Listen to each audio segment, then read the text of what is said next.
Of course, Sweden had the list of the speed and combat requirements you'd expect, and a forward-looking version at that. The new fighter jet would have to hit a top speed well above the speed of sound, roughly Mach 1.4 to 1.5, an expectation that would be revised upward multiple times before the plane was ultimately produced. It would also have to be capable of performing an interceptor role at roughly the speed of sound, with the expectation that it could deal with heavy bombers and their fighter accompaniment in time to prevent them from flying over Sweden's long but narrow stretch of territory. But the plane also came with some more particular requirements. It would have to be able to fly in all weather conditions, day or night, including the intense winter cold of Sweden's northern reaches. They would have to be a single-pilot aircraft that could nonetheless destroy heavy bombers without a dedicated gunner or navigator, and they'd have to be able to operate out of rough airstrips, including even reinforced public roads that were expected to serve as part of Swedish air bases in times of war. Finally, they had to be really easy to replenish between flights, to the point that a team of military conscripts with basically no training could have them refueled and rearmed within 10 minutes or less from landing to takeoff. The specifications were for a fighter, meant for a single, absolute defense of Swedish territory. An all-out, breakneck effort to defend Sweden's airspace before the entire nation was destroyed along with the rest of the world. By Sweden's own expectations, its fighters would never have to see a foreign war. Sweden had no need, no desire, and no ability to project power abroad. Instead, their cutting-edge aircraft would be a massive investment strictly for national defense. And it would be an aircraft that, in a best-case scenario, never saw combat. If it did, then the world was most likely in the process of being destroyed. The aircraft would be built by the Saab Corporation, who planned it to enter service when two fighters they had in deployment, the Saab 29 Tunen and the Saab 32 Lansen night fighter, would have already been introduced, lived out their service lives, and become obsolete. That time allowance would end up being particularly important for the team at Saab, who had to explore a wide range of new technologies that were either badly underdeveloped or didn't exist at all when the aircraft was in its early design phases. A team of 500 or more technicians would work on the new Saab fighter by the time all was said and done, but one engineer led the pack, Eric Bratt. Bratt's approach to the new fighter was a highly creative one, and both he and the Swedish government were willing to take significant engineering risks and experiment with the limits of the available technology in the hopes that they could seize on advantages that less bold aerospace designers might have left on the table. Chief among them was the plane's so-called double delta design. Looking at the eventual Draken design from the top down, it essentially uses two wing shapes at once. A pair of very narrow wings that run along nearly the entire aircraft body at an 80-degree sweep, and a pair of wide, stubby wings toward the back of the aircraft that formed a much more traditional 60-degree triangular sweep. Those two wing shapes were basically fused into one in a first-of-its-kind design choice that offered two major benefits. First, the double delta gave the wings a significantly higher storage volume for fuel, and second, the double delta design was much stronger in a structural sense, meaning that the aircraft would be able to resist damage, buffeting external winds, and the strain of maneuvering in a dogfight better than the comparable aircraft of traditional wing design.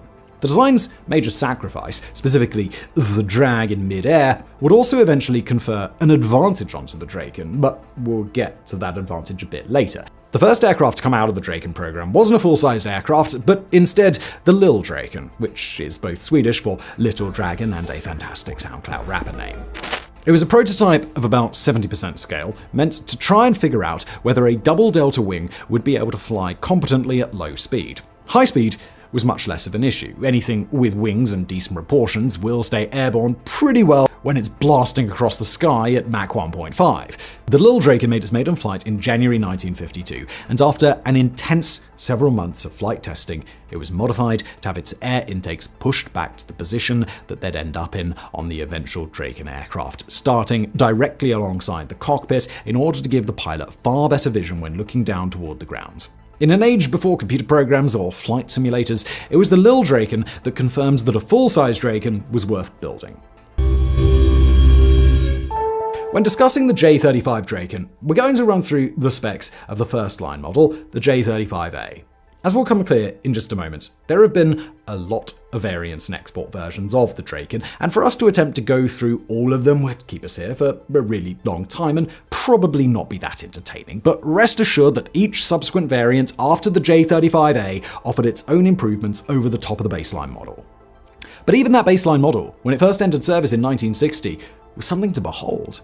a one-seater aircraft powered by a single Rolls-Royce Avon Mark 48A engine and fitted with a Swedish afterburner, the Draken measured an overall length of 15.2 meters, about 50 feet, with a wingspan of 9.42 meters, or 31 feet. When sitting empty, it weighed above 6,500 kilograms, roughly 7.25 tons.